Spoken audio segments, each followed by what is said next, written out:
पाँचों लोगों के वारंट निकले थे उसमें। टाटा, बिरला, अंबानी, बाटा चारों बिजनेस हाउसेज ने हम पे केस किए थे। स्टूडियो आने के बाद उन्होंने कहा यार मेरे से नहीं होगा, थक गई आवाज़ मेरी। एक ऐसी फिल्म है जो गाहे बगाहे अपने नाम की वजह से चर्चा में रहती है। विजय वर्मा जी मेरे साथ हैं। इसके पहले भी अपने गानों को लेकर वो चर्चाओं में रहे हैं, उनसे हम बात करेंगे। कैसे हैं विजय जी? बहुत बढ़िया आशीष जी। पहले इसकी बात करते हैं जेएनयू की। एक तो ये जी। फिल्म अपने आप में जो इसका नाम है, हालांकि इसको जहांगीर नेशनल यूनिवर्सिटी का नाम दिया गया है, लेकिन उसमें ये गाना मैं नहीं मानता और पीयूष जी से आपने गवाया, ये अपने आप में पहले तो उसके लिए आपको तारीफ करूंगा क्योंकि वो बहुत जल्दी धन्यवाद। गाने गाते हैं नहीं। पूरी पहले तो कहानी बताइए और जो इसको लेकर जो एक तरीके से एक माहौल बना हुआ है उस पर क्या कहेंगे वो बताइए। जेएनयू जो फिल्म में एक यूनिवर्सिटी दिखाया गया है, जहांगीर नेशनल यूनिवर्सिटी, तो उसका एक पुराना स्टूडेंट है जो एक किसी पर्टिकुलर विचारधारा से बिलोंग करते हैं। वो पीयूष मिश्रा जी का कैरेक्टर है and he is playing that character. Rahul भाई को मैंने कॉल किया, मैंने कहा कि मुझे पीयूष भाई से एक गाना करना है, आप एक बार बात कर लीजिए और गाना उनको अगर पसंद आए तो हाँ बोले, ना पसंद आए कोई बात नहीं है। तो संजोगवश किसी दिन वो बैठे हुए थे राहुल भाई उनके साथ और हमने गाना उनको भेजा अपनी आवाज़ में करके, डेमो जो हम लोग बना के भेजते हैं, एंड तुरंत उनका आया कि भाई आप इनसे बात कर लेना, डेट वेट फिक्स कर लेना, and is ready to sing. उन्होंने हाँ कह दिया, हमने डेट ले ली, स्टूडियो आए जिस दिन सिंगिंग करनी थी। स्टूडियो आने के बाद उन्होंने कहा यार मेरे से नहीं होगा, क्यों बुला लिया मुझे, मेरी आवाज़ अच्छी नहीं है, थक गई आवाज़ मेरी, ऐसा करके। लेकिन अब मुझे डर भी लग रहा था कहीं पीयूष भाई बड़े मूडी हैं, चले ना जाए स्टूडियो से बिना गाए हुए। तो हम लोग चुपचाप सुन रहे थे कि ठीक है कोशिश करते हैं, देखते हैं ना, कोशिश करते हैं। आए माइक पे 10 मिनट हमारा जो रिहर्सल होता है ऑन सेट, वो पूरी कॉम्पोजिशन एक बार उन्होंने जज्ब किया, आत्मसात किया और उसके बाद उन्होंने गाया। 15 मिनट में गाना हुआ। हमारे देश की नेशनल यूनिवर्सिटी है जेएनयू, जो हमेशा खबरों में रहती है अपने स्टूडेंट्स की वजह से, वहाँ की पॉलिटिक्स की वजह से, वो सब चीज़ें इस गाने में आपने एक तरीके से समाहित कर ली अपनी म्यूजिक के तौर पर। तो बेसिकली इसका भी जो जन्म हुआ इस गाने का, हबीब जालिब की एक पुरानी बिल्कुल, पोइट्री वही मैं है, उस पे आने वाला हूँ। मैं नहीं मानता मैं नहीं जानता। वो बस वो एक चीज़ समझ में आई थी, फिर हुआ कि ये कहने का तरीका, ये मुख्य लाइन बना के और आगे अपनी बातें कह दी जाए। तो दानिश राणा को पूरा क्रेडिट जाता है इतने अच्छे लिरिक्स के लिए। अच्छा, जब आप बना रहे थे विजय भैया, तब आपने सोचा था कि एक सिंपल से शब्दों के जो ये एक आपने म्यूजिक में उसको पिरोया है, वो इतना दिल तक लोगों पे लगेगी, इतना मारक होगी। दूसरा, राजनीतिक अगर चर्चाओं में उसको इतना जगह मिलेगा, उसको लेकर कंट्रोवर्सी होगी और लोगों को ये लगेगा कि एक खास विचारधारा की बात हो रही है। मुझे ये तो लगा था बनाते समय कि मुझे खुद अच्छा लगा था, तो मुझे लगा था ये लोगों को भी पसंद आएगी। ये नॉर्मली होता है, दिल से निकली हुई बात दिल तक पहुंचती है लोगों के। उस वाले पैरामीटर में ये पूरी तरह से फिट हो रहा था। राजनीतिक गलियारों में इस पे बात होगी या नहीं होगी मैं श्योर नहीं था। एक बात का पता था मुझे, क्योंकि मेरे बहुत सारे मित्र जो उस वाले विचारधारा से हैं, लेफ्टिस्ट, और बहुत सारे मित्रगण राइट विंग में भी हैं। हाँ, बहुत सारे न्यूट्रलिस्ट दोस्त भी हैं हमारे। तो जो डेमोक्रेसी के लिए जो जरूरी भी है, लेफ्ट हो राइट हो और मिड भी हो, न्यूट्रलिस्ट नहीं होंगे तो डेमोक्रेसी खत्म हो जाएगी, तो सिविल सोसाइटी जो है। तो मुझे ये पता ज़रूर उस समय भी था कि कुछ लोग इस बात से बहुत अच्छा महसूस नहीं करेंगे कि हमारा एक लेफ्ट वाला हमारा राइट वाले में चला गया है और अब इस पे गाना बनाया जा रहा है। तो वो एक तरह से सेलिब्रेशन हो गया राइट वालों के लिए और मातम हो गया दूसरे पक्ष के लिए। तो ये मुझे पता था कि इस बात पे ज़रूर बात होनी शुरू होगी डेफिनेटली।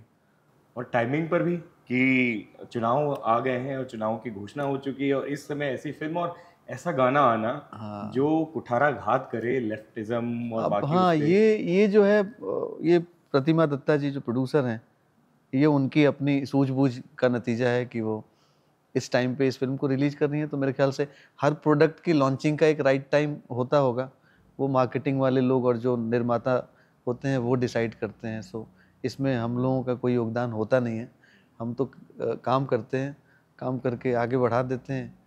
अब जब होना होता है होता है। तो definitely this credit goes to Pratima Dutta ji. वो जो पिक्चराइज किया है गाने को कि स्टूडेंट्स के बीच में परफॉर्म कर रहे हैं, तो एक लाइव म्यूजिक का वो फील और ये सब आना ज़रूरी होता है। इतने कम साधनों के बाद भी इस तरीके से म्यूजिक को, गाने को पिरोना, ये कितना आपके लिए मुश्किल था, चैलेंजिंग था? हम लोग इसको कैसे देखते हैं आशीष भाई, मैं बताऊं, गाना हमारे लिए एक बच्चे की तरह होता है। तो हर बच्चे को अलग अलग कपड़े लगते हैं सुंदर दिखाने के लिए। ये वाला बच्चा शायद ऐसा था जिसको थोड़े कम कपड़े में ही अच्छा दिखाया जा सकता था। इनफैक्ट वो जो हमिंग है, वो हमिंग भी कॉम्पोजिशन करते समय वो हमिंग जहन में आ गई थी और मैंने टेक कर लिया। हमारे म्यूजिक प्रोड्यूसर जो हैं अनामिक चौहान, उनसे भी डिस्कशन हुआ, उनका भी कहना था कि चलो बाद में इसमें कोई इंस्ट्रूमेंट डालेंगे। बट वो हमिंग सबको इतना सोलफुल लगने लगा कि फिर हमने उस पर कोरस का भी लेयर नहीं किया। मैंने ही अपनी वॉइस को 3-4 लेयर्स में करके और वो उसी चीज़ को रख लिया। टुकड़े टुकड़े गैंग सो कॉल्ड बोला गया, आज़ादी मांगे और ये सब चीज़ें, वो आपके म्यूज़िक में, वो आपके ये लिरिक्स क्योंकि जिन्होंने लिखा है, वो सब चीज़ें भी आपके बाकी गानों में कुछ उसकी इबारत दिखाई देगी? हाँ, हाँ, मैं इस फ़िल्म में 2 लिरिसिस्ट हैं। एक तो दानिश राणा है जिन्होंने ये गाना लिखा है, पीयूष भाई ने जो गाया है मैं नहीं मानता, और बाकी के 2 गाने जो मेरे हैं वो मंथन ने लिखा है, राजेश मंथन ने। उसमें एक गाना है इतना सन्नाटा क्यों है भाई, सन्नाटा से है, तो वो सोनू जी ने और एक नए सिंगर हैं लक्ष्य, उन्होंने गाया है। वो भी बड़ा एक सेलिब्रेशन सॉन्ग है। मुझे मेरा अपना ऐसा ख्वाब है कि जब भी कोई कहीं जीतेगा तो वो गाना बजेगा, खास करके इलेक्शंस की जीत में। क्या बात जब भी एक पार्टी जीतेगी तो वो गाना बजाएगी, दूसरी जो हारी हुई पार्टी उसके लिए वो टीजिंग जैसा तो एक तरीके से फील वो कराएगा। आरंभ है प्रचंड, जो पीयूष जी का ही गाना था, हाँ, बस तो उसका ही एक उसके दूसरा रूप है। समकक्ष मेरे को ये दिखाई हाँ, दे रहा है, उसका एक जिस तरीके से आप बता दूसरा रहे हैं। रूप है। उन्होंने उस बात को सीरियसली कहा है, हमने उसको थोड़ा सा तंजिया अंदाज में कहा है, थोड़ा व्यंग्यात्मक जो उसमें एक कहा है। स्टूडेंट पॉलिटिक्स में और हाँ, स्टूडेंट जो लाइफ में यंग होता भी लोगों है। का जो फील होता है वो है। और एक गाना है जो कैलाश खेर जी ने गाया है जीत ले मुकाबला, उसका हुक लाइन है शंखनाद, कहते हैं हम लोग उसको। वो वीर रस वाला वो मेरे को वीर रस साउंड वाला लगा। गाना है जो कैलाश भाई को सूट करता है। कैलाश भाई ने बहुत ही अच्छा गाया है वो। और वो भी आइडिया विनय जी जो हमारे डायरेक्टर साहब हैं उनका था कि भाई एक सीक्वेंस है फिल्म में जहाँ पे कुछ एक ग्रुप ऑफ स्टूडेंट्स का पुराना गुस्सा कुछ एक पर्टिकुलर ग्रुप ऑफ स्टूडेंट्स पे निकलने को होता है, और वहाँ पे ये होता है कि यार अब वो फिल्म देख के आप लोग डिसाइड करें। बट हमारे लिए जो ब्रीफ था विनय जी का वो ये था कि यार कुछ लोगों का मन कर रहा है दूसरे लोगों की कुटाई करने का, अब इस पे एक ऐसा गाना बनाओ ना जो संस्कृत में हो। तो ये बड़ा कुछ अतरंगी सा आइडिया था कि यार मारपीट होनी है और संस्कृत में गाना, मतलब क्या कहना है, और वीर रस हो जाए और फलाना हो जाए। उन्होंने बोला ठीक है जी, तो हमने एक गाना बनाया है। अब उस गाने को लेके जो है सेंसर पे मैं कमेंट करने का अधिकारी नहीं हूँ, लेकिन मैं फिर भी कहना चाहूँगा सेंसर को इस बात से तकलीफ हुई कि भाई ये इस तरह के आक्रामक सीन पे आप एक ऐसा गाना चला रहे हो, कल को ऐसा ना हो जाए कि जब ये गाना बजे तो मारपीट होने लग जाए। वो मतलब इतना वीर रस है हाँ, उसमें। इन्होंने उसको इतना सीरियसली लिया है कि आई थिंक विनय भाई और वो लोग इस युद्ध में लगे हुए हैं कि कैसे सेंसर को समझाया जाए। नहीं तो थोड़े बहुत कुछ फेरबदल उसमें होंगे, बट वो गाना बहुत अच्छा है, वो जो मंथन ने लिखा है, कैलाश भाई ने गाया है। सो मैं आपको वही कहूँ, इसका फिल्म का बैकग्राउंड म्यूजिक भी हमने किया है। इसमें डायरेक्टर जो हैं वही राइटर हैं और उनका इतना इन्वॉल्वमेंट था। शुरू में हम लोग कह रहे थे ठीक है यार एक गाना ही बनाना है, गाना बना देंगे, बट वो पता नहीं कब उन्होंने हमको वहीं ला दिया जहां वो खुद खड़े थे विचारों में। धीरे धीरे हम लोग उसमें घुस गए। क्या वो खुद भी स्टूडेंट पॉलिटिक्स के प्रोडक्ट हैं क्या? उनकी मुझे आप मुझे ऐसा भी- लगता है, मुझे, क्योंकि वो जो पैनापन है, जो जो दिखता है ना, कॉन्फिडेंस। इनफैक्ट कैलाश भाई ने जब गाना गाया तो उन्होंने रिकॉर्डिंग के बाद एक कुछ क्लिप दिया था, तो उन्होंने ये कहा भी कि मैंने फिल्म नहीं देखी है लेकिन डायरेक्टर की बात सुन के मुझे लगा कि बड़ा कॉन्फिडेंट आदमी है और इसने बड़ी अच्छी फिल्म बनाई होगी। तो ये मुझे उनका पिछला रिकॉर्ड नहीं पता, बट मुझे लगता है कि कहीं ना कहीं स्टूडेंट पॉलिटिक्स से कुछ तो वास्ता रहा है। अच्छा विजय भैया, इसमें ये है कि अब जब गाना आ गया है और हर तरफ इतना प्रचारित हो रहा है, उस पर चर्चाएं हो रही हैं, पीयूष भाई ने अब क्या फीडबैक दिया आपको?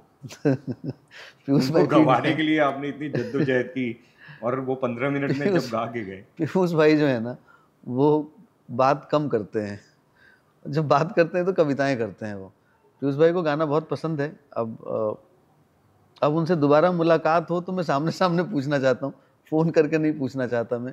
अब मुलाकातें होंगी। वो मैन ऑफ फील है, वो मूड बहुत फील वो बहुत सब, तो बहुत। मेरे ख्याल से आप भी उस चीज़ को ज़्यादा अच्छा फील मैं कर। अभी थोड़े दिनों पहले एक इंटरव्यू उनका देख रहा था, जिसमें एक बच्ची ने उनसे पूछा कि सर वो जो आपने गाना लिखा है, एक बगल में चांद होगा एक बगल में रोटियां, ये क्या सोच के लिखा आपने? क्योंकि हमको जितने लोग मिले हैं सब लोगों ने इसके अलग अलग मायने बताए हैं, तो कोई और होता तो उसमें कुछ अलग तरीके से जवाब देता।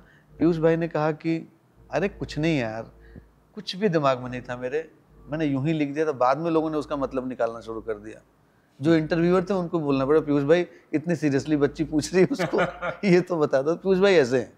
और मैं नहीं मानता के अलावा जैसे कि आपने 2 और गानों की बात की, जी मुझे लगता है उसमें भी काफी चर्चाएं हैं। फिर अब वो इंटरेक्शन क्रिएट करने वाले हैं। हाँ, मुझे लगता सन्नाटा है। अपने आप में गजब है, और शंखनाद की जो आप बात करें, हाँ शंखनाद और सन्नाटा दोनों ही ज्यादा ही कुछ इंटरेक्शन क्रिएट हाँ, करेंगे। सन्नाटा जो है हर इलेक्शन में जीतने वाली पार्टी बजाएगी। चक्रव्यूह जो आपकी फिल्म है कुछ सालों पहले आई थी, प्रकाश झा जी ने जो बनाई थी, जी उसमें महंगाई गाना आपका, उसके हाँ भी हाँ वर्ड्स ऐसे थे, उसका म्यूजिक ऐसा था, उसके वजह से तो काफी ज्यादा ही चर्चाएं हो गई थी। हाँ, वो मुझे लगता है मेरे अपने जीवन में वो पहली फिल्म थी, पहला गाना था जिसकी चर्चा इकोनॉमिक टाइम्स में होती थी, क्योंकि उसमें हम लोगों पे टाटा, बिरला, अंबानी, बाटा चारों बिजनेस हाउसेज ने हम पे केस किए थे। कंपोजर पे, सिंगर पे, कैलाश खेर भाई थे उसमें भी सिंगर, डायरेक्टर पे प्रकाश झा जी पे, और लिखा था तुराज ने उन पे, किशोर लुल्ला जो प्रोड्यूसर थे, उन पे एरोस, उन पे भी 5 लोगों के वारंट निकले थे उसमें।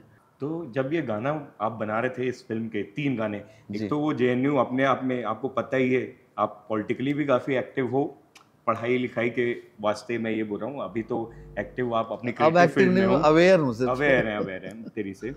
लेकिन जब इस तरह के गाने ऐसी फिल्म के लिए आप बना रहे हैं, तो अवेयर तो थे कि फिर कुछ ना कुछ बवाल होगा, उसके लिए तैयार हैं आप? तैयार है कहाँ, बवाल तो जीवन है जी, और बवाल के बिना मन ही नहीं लगता, तो बवाल तो होते रहना चाहिए।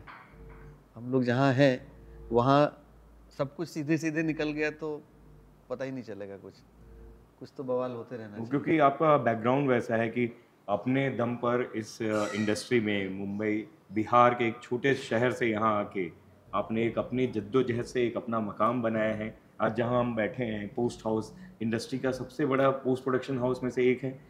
ये सब चीज़ें वो कॉन्फिडेंस देता है क्योंकि अपने दम पे ये सब किया है। ये हो गया इसलिए कॉन्फिडेंस आया, ऐसा नहीं हुआ, उल्टा हुआ। कॉन्फिडेंस था इसलिए ये सब किया ये है, जर्नी हो वही पाई। मैं बता रहा हूँ। हाँ, और बहुत जगह ऐसे, बहुत सारे मुकाम ऐसे थे जहाँ से हार के लौट जाने के सारे सामान मौजूद थे, रुक के जीत जाने के बहुत कम चांसेस थे। लेकिन शायद वो आप जहाँ से आए होते हो, और एक और भी बात होती है, जब आप इस पार आके अपनी कश्ती जला दे चुके होते हैं, अब उस पार जाने का रास्ता है नहीं, तो अब जो करना है इधर ही करना है। सो वैसी वाली स्थिति में डाल लेना सबसे अच्छा होता है, जब आप बिल्कुल ही, भाई इनसिक्योर तो तब होंगे जब कोई सिक्योरिटी होगी, कुछ बिगड़ने का डर तो तब होगा जब कुछ बना होगा। तो जब आप बिल्कुल ही एज पे चल रहे होते हैं तो सब हो जाता है, ईश्वर की कृपा होती है, पूरा यूनिवर्स आपका साथ देता है, सब होता है।